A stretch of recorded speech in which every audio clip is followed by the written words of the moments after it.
हो रही है, लेकिन अभ्यर्थी जो है कहीं ना कहीं कई सारी मांगे भी कर रहे हैं। ऐसे में देखा जाए तो बिहार के जो शिक्षक बहाली में अभ्यर्थी शामिल नहीं हो पाए हैं या फिर शामिल होकर पास नहीं हो पाए हैं अभ्यर्थी, वो लगातार अनेकों मांगे कर रहे हैं। ऐसे में हमारे साथ बात करने के लिए गुरु रमान सर है, जुड़ेंगे, बात करेंगे, अनेकों मुद्दों पर चर्चा करेंगे। सर, लगातार जो शिक्षक अभ्यर्थी हैं, सबसे ज्यादा जो शिक्षक अभ्यर्थी हैं वो सप्लीमेंट्री रिजल्ट का मांग कर रहे हैं। ट्री 2 में भी सप्लीमेंट्री रिजल्ट नहीं दिया गया कह सकते हैं। ट्री 3 में सीधा जिस तरीके से विज्ञापन निकला उसमें यह साफ कह दिया गया कि सप्लीमेंट्री रिजल्ट देने का कोई प्रावधान नहीं है। ऐसे में कैसे देखते? नहीं, सप्लीमेंट्री रिजल्ट देने का प्रावधान नहीं था तो पार्ट जो 1 था 2 था बीपीएससी 1.0 2.0 में आपने क्यों दिया?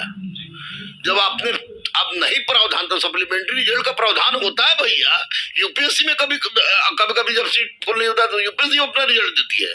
तो ऐसी परिस्थिति में स्टूडेंट के द्वारा अगर सप्लीमेंट्री रिजल्ट की मांगी जा रही है और 1 नंबर से 2 नंबर से बहुत सारे बच्चे फेल कर गए हैं, सीट बाकी है, सीट खाली है, तो सप्लीमेंट्री रिजल्ट तो निश्चित रूप से देना चाहिए।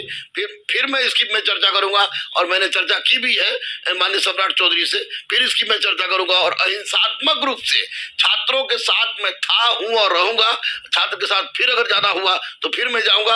और आज मेरी बात होने वाली है। मैंने 2 बार फोन किया तो चूंकि वो कुछ कार्यवाही भी थे, बोले कि हम खबर करेंगे तो हम जाएंगे, सप्लीमेंट्री रिजल्ट की बात करेंगे निश्चित रूप से। और दूसरी सबसे बड़ी बात है इसमें, इस परीक्षा में, कि अपेयरिंग वाले को मौका देना।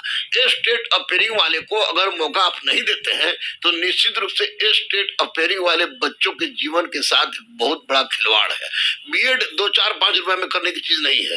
बीएड करने के लिए बच्चे खेत गिरवी रखते हैं, माँ का जेवर गिरवी रखते हैं, कर्ज लेते हैं, सूद पर पैसा लेते हैं और करके बीएड वो करते हैं। तो अपेयरिंग में आपको किसी भी परिस्थिति में अपेयरिंग वाले को रिजल्ट देना ही, आपको मौका देना ही चाहिए। और तीसरी सबसे महत्वपूर्ण बात कि एक पद एक व्यक्ति वाली अवधारणा को सामने लानी चाहिए। यानी मैं स्पष्ट रूप से माननीय मुख्यमंत्री से और तमाम सत्ता पर बैठे हुए लोगों से और माननीय के पाठक सर से स्पष्ट रूप से कहूंगा कि हुजूर, माई बाप बेचारे इन बच्चों की जिंदगी के साथ कल्याण कर दीजिए, सप्लीमेंट्री रिजल्ट दे दीजिए। आपको जो स्टेट अफेयरिंग है उनको आप परीक्षा देने, फॉर्म भरने का मौका दीजिए। और साथ ही साथ एक व्यक्ति एक पद होना चाहिए ताकि बच्चों के साथ कल्याण हो सके। अटेम्प्ट पर आते हैं हम लोग। ऐसे में अटेम्प्ट को लेकर जिस तरीके से खबरें यार, इसको देखते हुए 3 बार से ज्यादा परीक्षा नहीं देना है, इसको लेकर भी अभ्यर्थी लगातार सवाल उठा रहे हैं। गलत है, ये गलत है। देखिए, सीटेट हो, स्टेट हो, उसी तरह है जैसे कि लेक्चरर्स की बहाली होती है जिसमें नेट JRF CSIR होता है। तो नेट एक बार पास करने के बाद व्यक्ति जब तक मर नहीं जाता है, जब तक एज खत्म नहीं होता है, तब तक वो परीक्षा देते रहता है। तो फिर स्टेट और सीटेट पास करने के बाद 3 तरह का अटेम्प्ट क्यों? ये क्या मजाक है? ये किसी भी परिस्थिति में मैं अटेम्प्ट का समर्थन 3 अटेम्प्ट का समर्थन नहीं करता हूं और इसको अनलिमिटेड करना चाहिए। यही छात्र हित में, बच्चों के हित में और बेरोजगारी दूर करने के हित में बहुत बड़ा कदम है। डोमिसाइल नीति को लेकर प्रावधान कुछ लाना चाहिए इस बहाली में, जो 3rd फेज की बहाली। देखिए, डोमिसाइल नीति, एक डोमिसाइल, भारत एक अखंड देश है, लेकिन मैं सिर्फ इतना ध्यान दिलाऊंगा माननीय मुख्यमंत्री सर का कि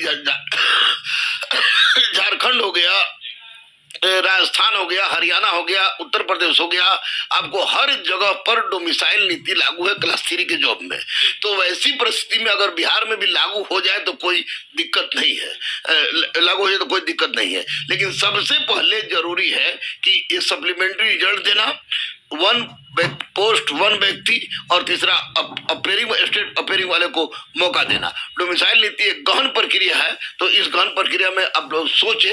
लेकिन मैं डोमिसाइल नीति का समर्थन करता हूं क्योंकि बिहार के बच्चों को नौकरी मिलेगी, तभी बिहार का कल्याण होगा। क्योंकि हर जगह हम लोग गाली खाते हैं, तो अब कम से कम गाली से बचना चाहिए। तो ऐसी परिस्थिति में जब सब जगह है तो बिहार में भी लागू हो जाना चाहिए। आज मुख्यमंत्री सम्राट चौधरी से भी आपकी मुलाकात होनी है, क्या यह तमाम विसंगतियां, तमाम अभ्यर्थियों की मांग जो है वो रखेंगे आप? हाँ बिल्कुल, ये सारा मैंने रख दिया है।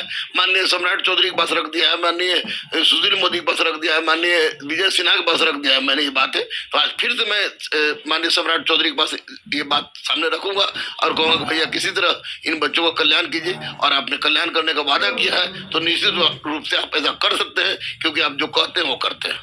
कल्याण बयान करने की जरूरत है। आप जो कहते हैं वो करते हैं। ऐसे में अभ्यर्थियों के हित में काम किया जाए नीतीश सरकार के द्वारा, एनडीए सरकार के द्वारा। गुरुरमान सर थे, क्या कुछ कहते सप्लीमेंट्री रिजल्ट को लेकर, एज रिलैक्सेशन को लेकर।